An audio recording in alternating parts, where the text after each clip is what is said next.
Welcome to Just Go Grind, a show that focuses on helping you launch and grow a business and navigate the ups and downs of entrepreneurship. I'm your host, Justin Gordon, and in this episode, we have Reuben Harris, the CEO of Career Karma, a community of peers, mentors, and coaches that will help you land a dream career in tech. In this episode, we talk about how they are becoming the number one destination for career advice on the internet. They have some very lofty goals over at Career Karma. We'll get into all of that.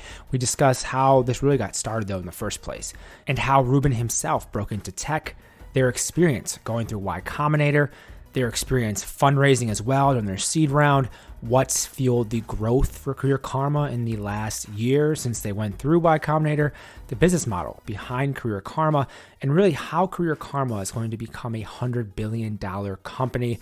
This was such a fascinating interview, and I'm so excited for you to listen.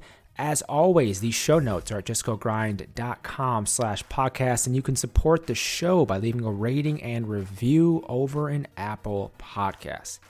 This episode is brought to you by Hawke Media, a full-service outsourced CMO based in Santa Monica, California, providing guidance, planning, and execution to grow brands of all sizes, industries, and business models. Hawke Media is recognized by Inc. as one of the fastest-growing marketing consultancies, and their collaborative process, a la carte offering, and month-to-month fee structure give clients the flexibility they need to boost digital revenues and marketing ROI. Hawke Media, the company, has serviced over 1,500 brands of all sizes, ranging from startups like Tomorrow Melon, SIO Beauty, and Bottle Keeper to household names like Red Bull, Verizon Wireless, and Alibaba. And also, I had the founder and CEO of Hawke Media, Erik, on the podcast in episode number 23, if you want to take a listen. And to get a free consultation, head on over to hawkemedia.com and be sure to mention Just Go Grind. Without further ado, here is Reuben Harris, the CEO of Career Karma. Reuben, welcome to the show. Thank you for having me. Yeah, very excited to have this chat. And where I'd like to start is just kind of an overview of what is Career Karma? What are you guys doing with the company? Yeah, so Career Karma is the easiest way to find a job training program online. We serve blue collar workers between the age of 25 and 35 years old who want to get a job in tech. And we help people get jobs in 6 different career paths right now. As you know, job retraining is a huge growing trend, and every education player is getting in the game. And now that millions of Americans are filed for unemployment and 54% of the workforce requires reskilling by 2022, as people struggle to pick which job training program is best for them, Career Karma will match them to the right training, but also give them support during the training, during the job search, and for the rest of their life. Can you give us a little bit more on like what that looks like if someone kind of just signs up and what the process is? I know people are going to be wondering about it. I would love to hear more about like when someone starts with Career Karma, like what does this process look like? How does it kind of look from the back end of actually someone using the product? That's a great question. With 9,000 boot camps and trade schools and 16 million people enrolling per year, the reason why people choose Career Karma to navigate and accelerate their career is because we make it super easy to figure out which program or programs are best for you. So the user journey begins by you filling out a profile on Career Karma called Fast Track. So you go to careerkarma.com/apply. And once you fill out your Fast Track profile, you'll be able to explore different career paths. Then our app will match you to different job training programs. After that, you'll begin applying and you'll get tactical advice from people in our community to get accepted. And then once you get accepted into a training program, you join a group in our community called a squad that helps you complete the training program. And finally, you're going to connect to other students and alumni to get introductions to companies in order to get a job. That's awesome. And I know that a lot of people aren't going to be familiar with how this got started, but I think that's kind of some of the most fascinating parts of startups in terms of, okay, I can see where you're at now. I love the context. Take me through then the beginning. So starting Career Karma, deciding to go this route. I know you had obviously a big podcast before. Like, how did you decide to start Career Karma though? Yeah, Career Karma is a product we wish that we had when we were breaking into tech. So my co-founders, Archer and Timur Meister, they went through boot camps themselves. And my brother also did a boot camp, so we intimately understand the upside and the challenges to rapid reskilling. I'll give the backstory in a second, but just to continue on this point, our team's also technical and we built marketplaces before. So Archer, when he got his first job out of a coding bootcamp, he joined a fintech peer-to-peer marketplace called Funding Circle. Then my other co-founder, Timur, he led the first iOS and Android team at a car marketplace called Auto Trader. And then I worked on aggregating nursing supply at a caregiving marketplace called Honor. And so we really understood the dynamics of matching supply with demand. Yeah. Um, the way that we discovered boot camps in the first place was during our time in investment banking, actually. So for some of you all that, I mean, I'm 33 years old, but when I was in college, back in my day, people wanted to become investment bankers and consultants. That's what everybody wanted to do. Yeah. And so and the reason they would do it was for something that they call exit opportunities. If you work for 1 to 3 years as an investment banker or a consultant and you have that on your resume, essentially the saying goes, you can do whatever you want. You can make as much money as you want. Like just kind of like how college is sold, but this is like Yeah. the gold standard on your resume. People assume that you're smart, you work hard, and things like that. All right. And so um, as we were in the banking world, the world started changing to a tech driven world. And people started quitting their banking and consulting jobs to become tech leaders. And when I was in banking, it was during the financial crisis, the Occupy Wall Street movement, that type of thing, which is kind of similar to like how we're in a crisis right now, Yeah. where when I was in banking, people started talking about tech, but now everybody's talking about tech because COVID crisis is like super accelerating it, right? And so Yeah. one day, one of our buddies quit, like he quit his job as an investment banker and popped up as an engineer a few months later, and we're like, how did he do that? And he actually did a boot camp called Flatiron School, and he was in the same cohort as another guy who was also an investment banker before that what became an engineer. His name is Jack Altman, who's Sam Altman's brother, Hmm. who's now the CEO of Lattice. And that's how we discovered Y Combinator. And so at that time, none of us knew how to code, but we knew we wanted to build a massive $100 billion company. But if we wanted to do that, we needed to know tech. And so Yeah. somebody had to decide who was going to be technical because you can't build a tech company without technical people on your team. And so my co-founders decided to um, do boot camps.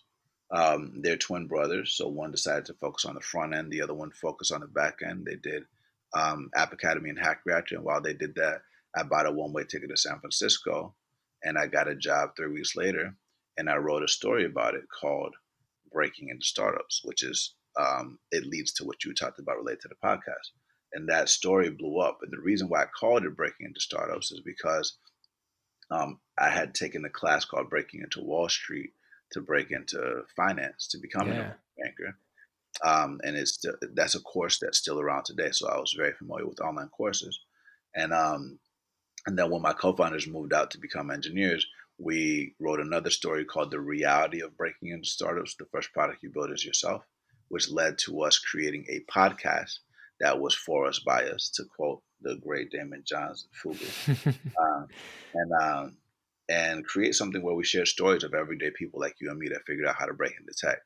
And so, long story short, or long story, through sharing stories of everyday people that broke into tech and the stories of people that were running rapid reskilling programs like boot camps and government leaders that were trying to provide opportunities for people, we discovered the issue related to workforce development and rapid reskilling and and and positioned ourselves early on to create a chatbot that would match people to training programs and realized that we needed to do more. So we created Career Comma, did a Y Combinator ourselves, raised some money, and here we are today. Love it, man. There's a lot to dig into there. One thing that I saw that really caught my eye, just looking through your LinkedIn, was 1,900 cold emails to potential employers for investment banking. Have you always had that type of hustle, Ruben? Always, bro. It's the same thing for fundraising, right? Like like the job search is a sales process. Like a lot of things in life are a sales process, and most of the things that you're gonna get are gonna come through a massive amount of effort, where only a little bit of those things result in what you were going for, right? So Yeah. you have to understand. that whenever you achieve, like pursue big things or things that you desire. And I think that was instilled in me since I was little. So yeah. At that time, I mean, sending that many emails, I'm just want to hammer that home real quick for a sec. What were you doing then in terms of your strategy to send that many different emails out to people? Like, what was your process at that time, Ruben? Yeah, well, you want to create a pipeline first, right? So you want to figure out, so what kind of people are you going to target, right? So is it by location? Is it by demographic? Is it going to be like, let me put a list together of all these investment bankers that I can find that didn't go to Ivy League schools, for example, located in Atlanta, that are working for bulge bracket banks or boutique investment banks, right? Whatever. Like you narrow it down. Um, or other musicians, right? You want to come up with some kind of selection criteria to create a pipeline. Let's say it's like 100 people. And then you want to create some kind of a template that allows you to create some personalization when you reach out to them, right? You don't Yeah. want to send the same email to everybody, but in the interest of time, you do want to have a structure for the type of messages that you send out. And then you're gonna reach out to those people and say something that's gonna catch their attention to let them know that it's personal and get a response, even if it's a no. Because I'm totally fine if you respond and you tell me no. And Yeah. then you once you have that template, you want to create a cadence of how you're going to get through your pipeline quickly. All right, like you should be able to get through a pipeline of 100 people very easily. Um, Yeah. like within like a week, less than a week, you can do that. But let's say it's a week, right? You know, if you want to do it in 5 days, that's 20 emails a day, right? And you do that, and then you're going to get some responses, right? And you're also going to get some people that don't respond. So you also want to create a template for what's your follow-up cadence and how often are you going to follow up. So are you going to follow up every 2 days or 3 days, which is usually what I like to do, right? Until you get a response. And then you might have another response for the non-response to the second cadence, right? So you gotta create. You gotta be persistent, right? A lot of people are really good at opening, but very bad at closing, right? Yeah. And so, I mean, this is typical sales stuff. And then once you get on the phone with them, you gotta not just have a conversation that sounds good. You gotta have a conversation with them where they see themselves in you, right? They believe in you. Like a lot of people, they lead with their credentials or their skills or their professional accolades, but you want to show them that you are a human being that cares about others, that can remind the person that you're seeking guidance from of themselves to where they want to put their reputation on the line to have your back. And I'm a product of other people helping me and believing in me. Yeah, I think, well, I mean, we all are for sure. And I think recognizing that's important. I wanted to ask about the cold emails for that exact reason, because a lot of times in a startup, people are doing that exact thing for outreach for customers, for outreach for partners. You're doing a lot of cold outreach, and having someone like you who has experience of having done that successfully, I think is important. And there's a couple of things I want to go back to that you mentioned earlier. One being the YC experience. Take me through what that was from, even applying to get into YC, and really what was the biggest value add from going through that. Yeah, I mean, I got rejected from YC the first time. I don't know if you know that. Oh, I did not.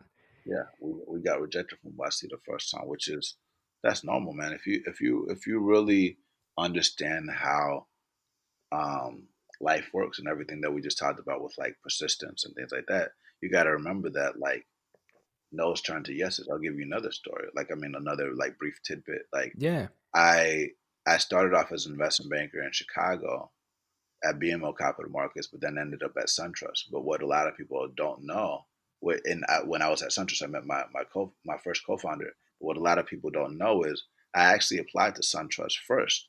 My search was only focused on investment banks in Atlanta in the beginning, and all of them rejected me, even though I absolutely aced my interviews. I answered every Yeah. question right, and they didn't take me, and I ended up somewhere else. And eventually I ended up getting recruited through them. They reached out to me and I got to Atlanta and I came in with seniority, and it worked out. And the reason why I bring this up is because you never want to if you never want to dwell too much on a rejection unless you did something wrong. Yeah. If you didn't prepare for it, if you didn't work hard on it, then like that's your bad, right? And so with our first YC application, I wouldn't say that we didn't prepare for it. We did prepare for it. And I think that we said all the right things. We just didn't communicate well. Like we didn't control the conversation. Like it's a 10-minute interview, and we got the YC interview.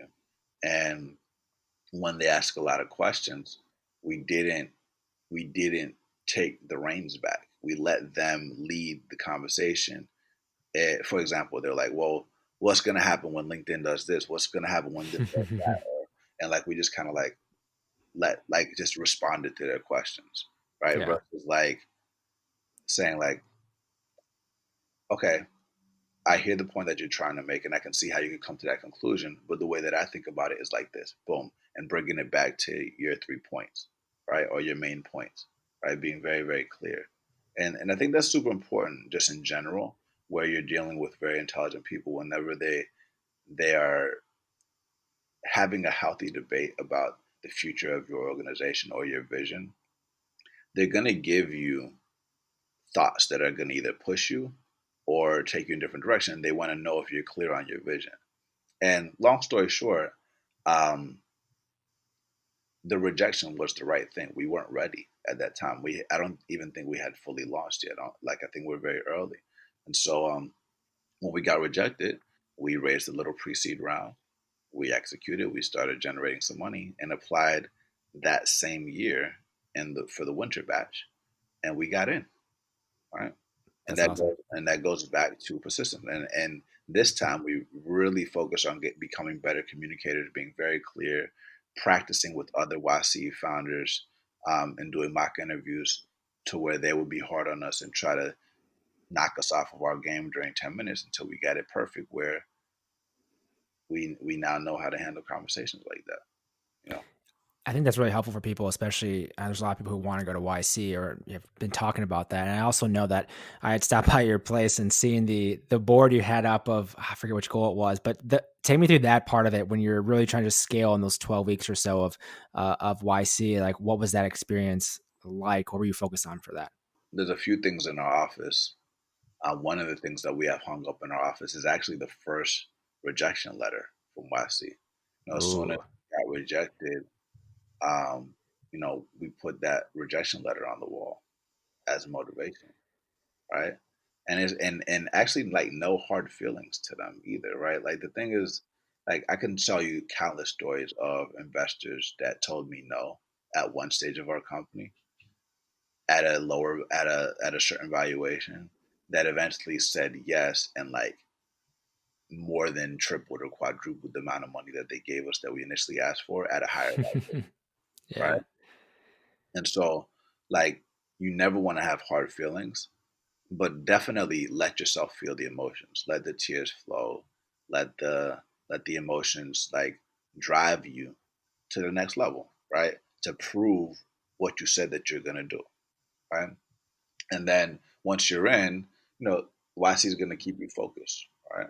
And the biggest thing that a lot of people kid themselves on in the beginning is like setting metrics or dashboards that like give you vanity metrics. And I would say for us, like the best way to tell that you're solving a problem and that your business model is sound is to set your KPI as revenue. Right. So we were laser focused on revenue. In the beginning, we had like this metric that we called accrued revenue. And we used to talk about accrued revenue. But is that cash in the bank? No, it's not. no, yeah, So how much money are you really making? Right.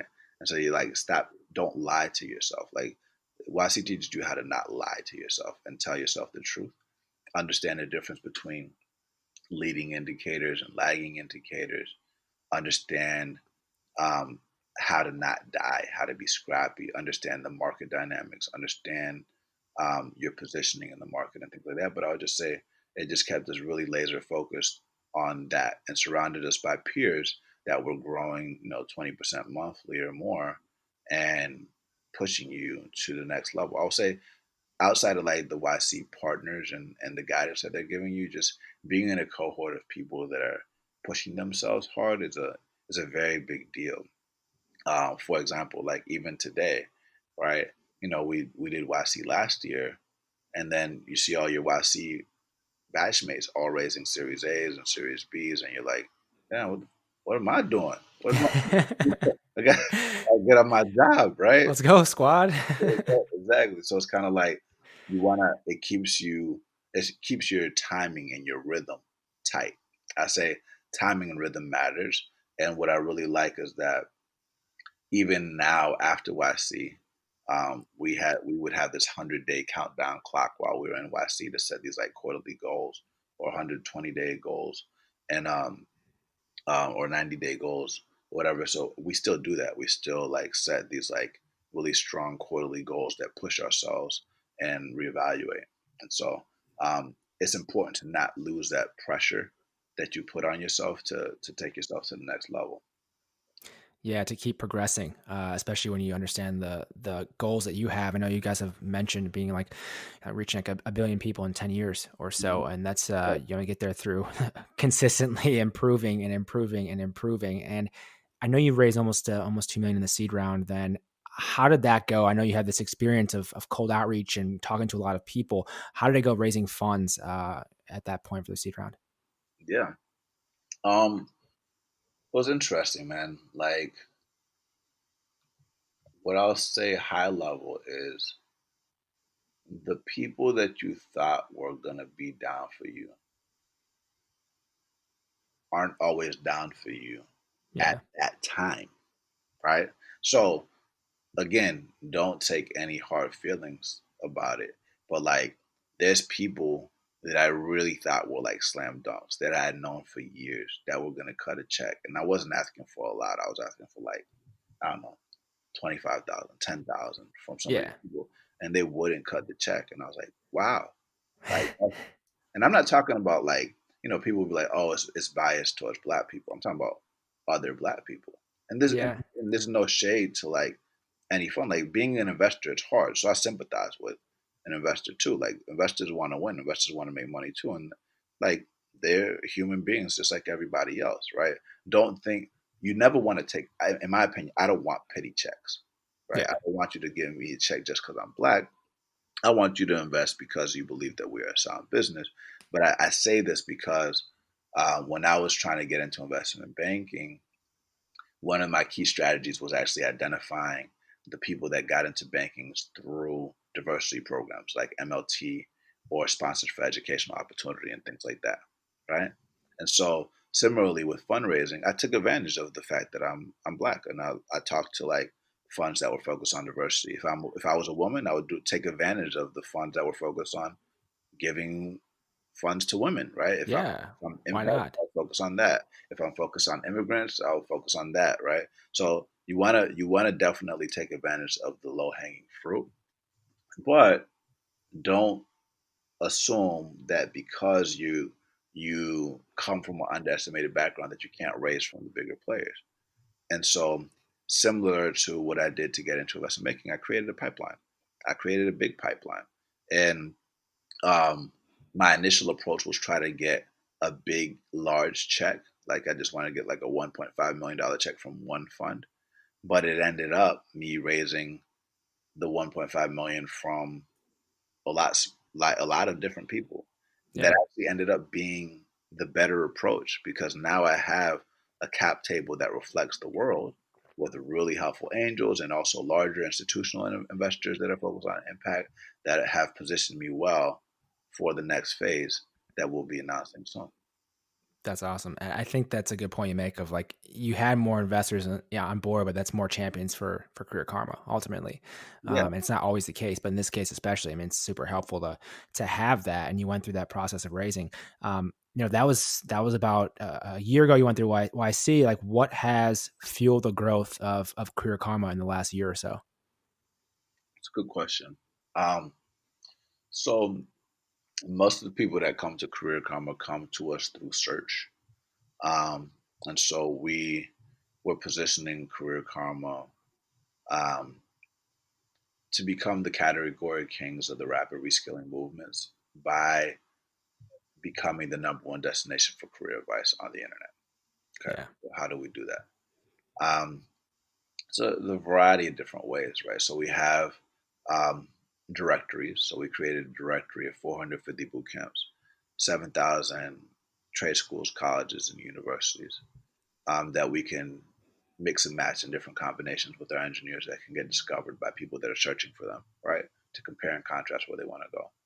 We also have a writing team that creates hundreds of articles a month that are amazing and nobody can get that. So that's awesome. We have really great reports like the state of the bootcamp market 2020 or the state of the ISA market that you could check out that gives people guidance.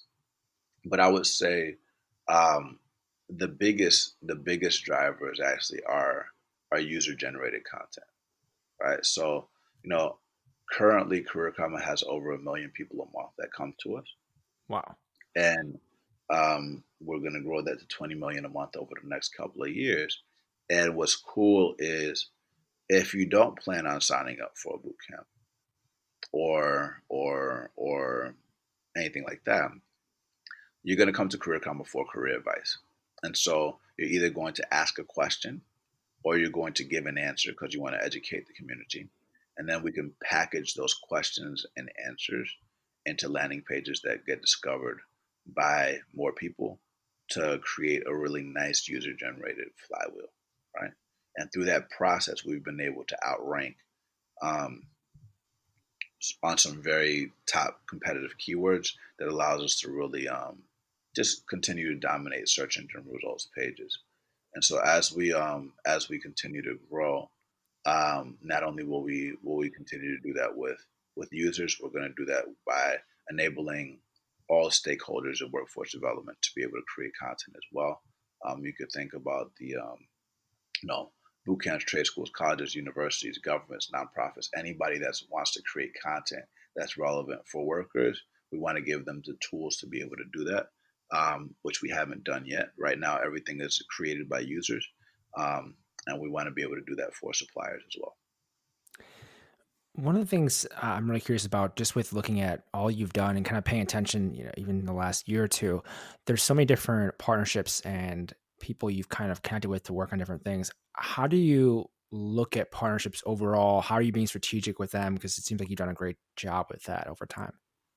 Yeah, so it's a good question because vetting and quality is super important.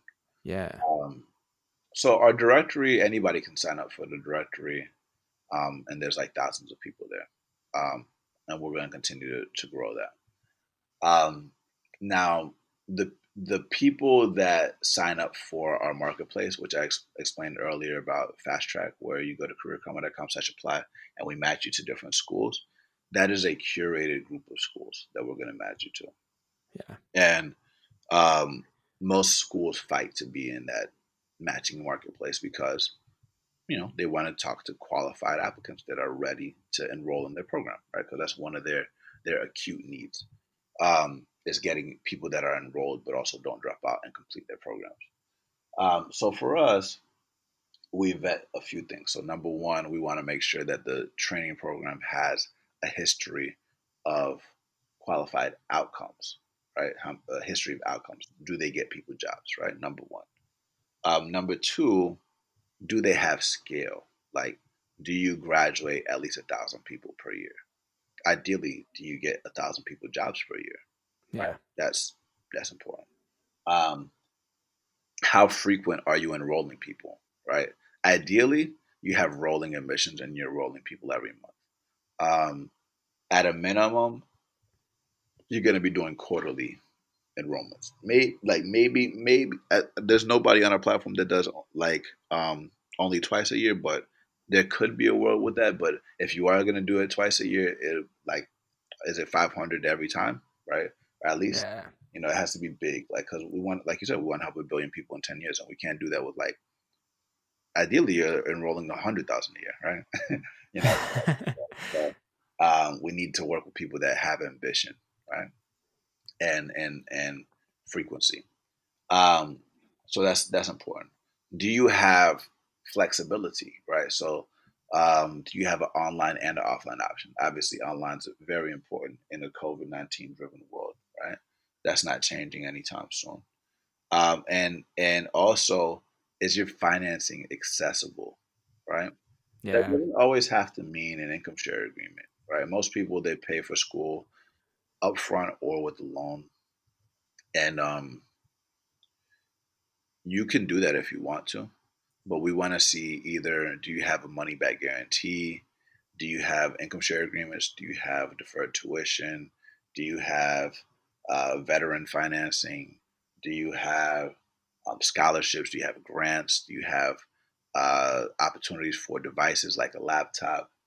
Do you have a low cost monthly option that's not going to bankrupt somebody, right? So some type of thing that shows that you really care about blue collar workers and you're not just a poverty pimp. So if I was gonna summarize it, we screen out all the poverty pimps. Yeah. One of the things too with that, how do you manage the so many relationships with different people in terms of just you? It seems like at least you know a lot of people, a lot of partnerships in the works. How do you kind of manage those relationships or keep tabs on those? I'm be curious about that as well, Ruben.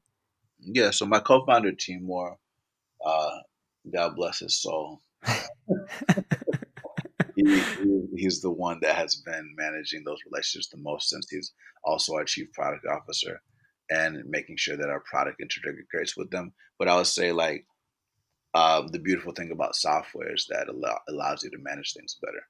Right? Yeah, So we use software, and we also have definitely been beneficiaries of WASI, of understanding the concept of doing things that don't scale. So we've done a lot of manual things that have given us a lot of insight about what we need to do in order to make this more scalable. So all the burden isn't just on Timor and I, and so that we can create more self-serve options, and better ease with payments with like Stripe and things like that, and so and dynamic pricing or whatever. So I would say most of the stuff that we've done so far has been manual, yeah, but in this next chapter that we're going to announce soon, we're going to be introducing that software that I was telling you for schools, to where we can manage that process better. yeah. That makes sense. And you mentioned earlier that you want to make this a good business opportunity. You don't just want to have someone give you money or a pity check or anything like that. To that point, like, what is the business model behind Career Karma then? Yeah, so people pay us, the schools pay us per enrollment. So when somebody enrolls into a program, they pay us. So when you think about 9,000 boot camps and trade schools and 16 million people enrolling per year, um, their average tuition is about $10,000 to $50,000, and the average amount of time that it takes to complete a program is about 3 to 24 months. And so when you think about the problem for a school, since there's so many options for students and students are confused, they all have to compete for enrollments. And that's not just for boot camps and trade schools, that exists for colleges as well. Like, colleges spend like 10 billion a year on enrollment management as well, trying to compete for enrollments.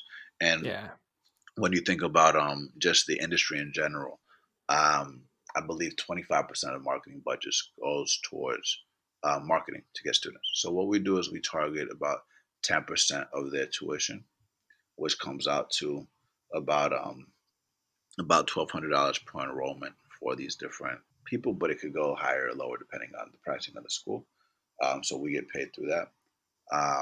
And then we also have different content plays where we can help schools with their content, where they can pay us per subscription as well. gotcha. Yeah, that makes sense. And I know you, again, going back to that point you mentioned earlier of we want to make $100 million company. Then how does Career Karma become $100 million company, or what is the kind of vision moving forward? I'd love to kind of hear about that too. Yeah, I think that if we want to become $100 billion company, you gotta you gotta take a step back and understand what our premise is, right? So Career Karma's premise is that people will change careers 5 or more times during their lifetime, right? Yeah, And the majority of the post-secondary education systems focus on preparing youth for their first career, leaving that person to navigate the remaining 40 years of their lifetime by themselves, right? Yeah. And so after buying a home, choosing a school is the second highest price tag decision somebody's going to make in their lifetime, right?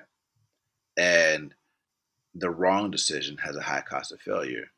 And people have to make that decision maybe every 1 to 3 years because people are embracing lifelong learning and aren't just staying in one company forever anymore and are going from school to school to school, company, company, company. So the company that helps billions of people anytime they switch careers or find a new training program will become the trusted advisor or brand for workers that owns the $1 trillion career and education category. So zooming back into what we're doing today in order to get to that point where you can just come to Career Karma and if you want to get training or you want to get a job, we can just match you to that. We got to figure out how to go beyond boot camps to trade schools, to colleges, to universities. And part of the way to do that is to um, unlock what I told you related to the supply generated content side of things, where we enable all these stakeholders to start creating content that people coming to Career Karma find relevant. But I would say, on top of that, creating a core action that is sticky, that enables workers to be using the platform on a daily and a weekly basis so that they come back to Career Karma anytime they want to do something new or whenever they're looking for career advice. So I would say that's the main priority, is just retention, the core action, engaging people, making sure that they are finding the career advice relevant so that anytime they want to pick a school, find a career, or just get promoted, or Yeah. or even start a company, we can always match you to the right places. If you think about Career Karma, it's kind of like Y Combinator for the people, right? Y Combinator, like for us, when we think about it, you have it. They take first time founders and they help them get funded, and then you raise from people that are well known. Think about that like a school. Then you're going to work Yeah. for a few years, and then you might raise your Series A from another fund that's like also brand name, which could be another school. And you're going to keep doing that all the way till IPO and maybe forever, right? And but you're always going to be Y Combinator, right?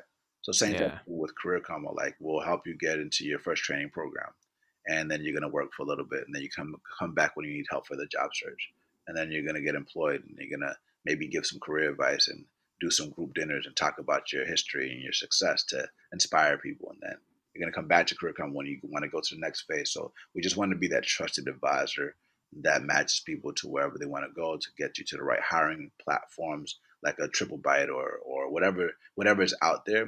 The world's constantly changing, and we want to make sure that you don't have to worry about what changes happen in the world. We can just point you to whatever tools and resources are relevant at the time. I love it. And I wanted to make sure we touch on this. Reskill America. Tell people about what you're doing with that and kind of what the goal is there. Yeah. So, COVID-19, we talked about it a bit. It has it has caused over 55 million Americans to file for unemployment um, since March. We're in October now. Um, Crazy. it's crazy, right? And most of the people that are being laid off um, are women and people of color and people that are in frontline work, and which are like retail, grocery, stuff like that. Um, and many of those jobs aren't coming back.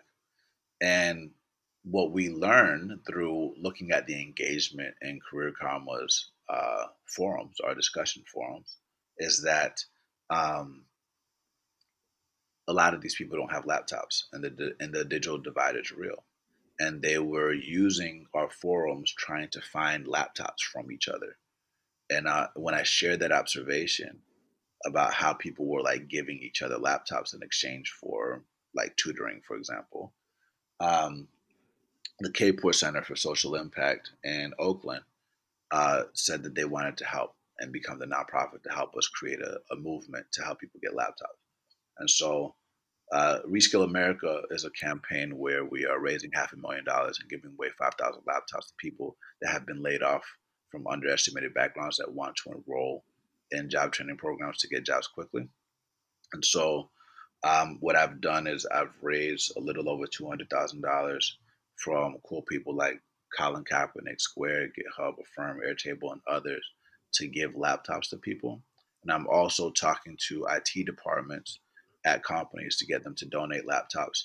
Um, and 100% of this stuff is tax deductible and it goes to the individuals. Since it goes to the K-Boy Center for Social Impact, it doesn't go directly to Career Karma. We're just a facilitator. Uh, Yeah. and it's a big deal. And ideally, once we prove this out, we're gonna make this a much bigger program. And just so you could think about this from a social impact perspective, imagine if we help 5,000 people learn how to code, and they all make $100,000. That's a $500 million impact that you're making. Huge. 5,000 people, and 5,000 out of 55 million is not a lot of people. So it's a very, very big deal. And I know we talked about home ownership before, but there's several people in Career Karma that we've helped get jobs that also are now first-time homeowners, like Keisha Lake or Iris Nevins, that work at Stitch Fix and MailChimp, respectively, and they never would have been able to be a part of the American dream without our help, and they are still engaged in the platform doing things for others. Keisha Lake is a great example of someone that received a laptop that was donated to her through Naranda, who's also in Atlanta, that did not have the Reskill America campaign as a thing at the time, and we want to create millions of Keishas and Irises and Narandos out there. I love it. I love what you've done. I've seen it, and it's a great thing you're doing with that. One of the last questions, the last question I have here is just that I know you seem to invest heavily in yourself. Any particular books that stand out or resources that stand out that have been helpful for you as an entrepreneur, Ruben? Yeah, the book that I'm reading right now is a book called Ikigai, The Japanese Secret to a Long and a Happy Life.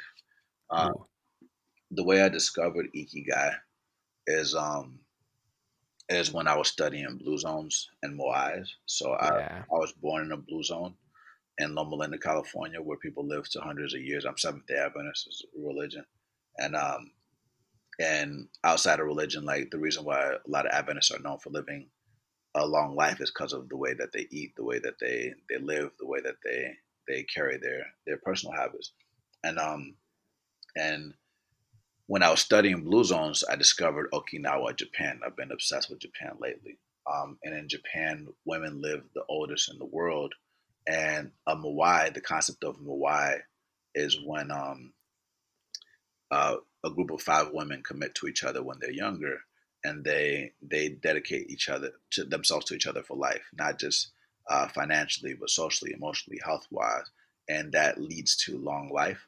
There's a really great New York Times article called "The Power of Positive People" that I recommend that you read. But through studying Moai, that's when I discovered Ikigai, and yeah, Ikigai, very simply, um, it's not a perfect translation, but it means the reason for living, right? And it breaks. It's more complex than a Venn diagram, but it breaks things down between what you love, what the world needs, what you can be paid for, and what you're good at, right? And then the subsets within them are your vocation, your profession, your passion, and your mission, right?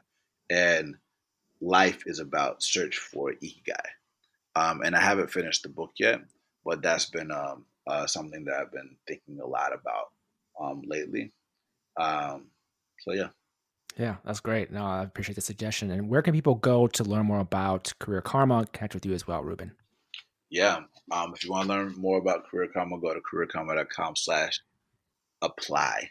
I think that's going to be the most direct way to explore different career paths if you're serious. If you just want to ask questions in general, just go to careerkarma.com and you can ask a question directly in our form and you'll get an answer within 24 hours or less. Um, as far as me, you could also check out our social media profiles on Twitter and Instagram. If you want to learn more about me in general, it's just my name, Reuben Harris. You can Google it, or you can just go to twitter.com/Reuben Harris. Please tweet me if you found this relevant. Tweet just about Justin as well. Any anecdotes? We like feedback. Feedback is a gift. Yeah. If you want to email me directly, just go to ruben@careerkarma.com. And I would love to hear from you. Ruben, love this interview. Thank you so much for taking the time to come on the show today, man. Thank you, brother. Thank you for listening to this episode of Just Go Grind. I really appreciate you taking the time to listen. The Weekly Grind, which is my weekly newsletter, comes out every single Friday. You can find it at justgogrind.com/newsletter. This is filled with tips, tools, and strategies for growing your business. If you want to know how to launch a business, how to grow it, how to get it off the ground, find employees, all these different things. There's a few tips, tools, and strategies every single week I deliver right to you. justgogrind.com/newsletter. Check it out. Thank you so much for listening. Talk to you in the next episode.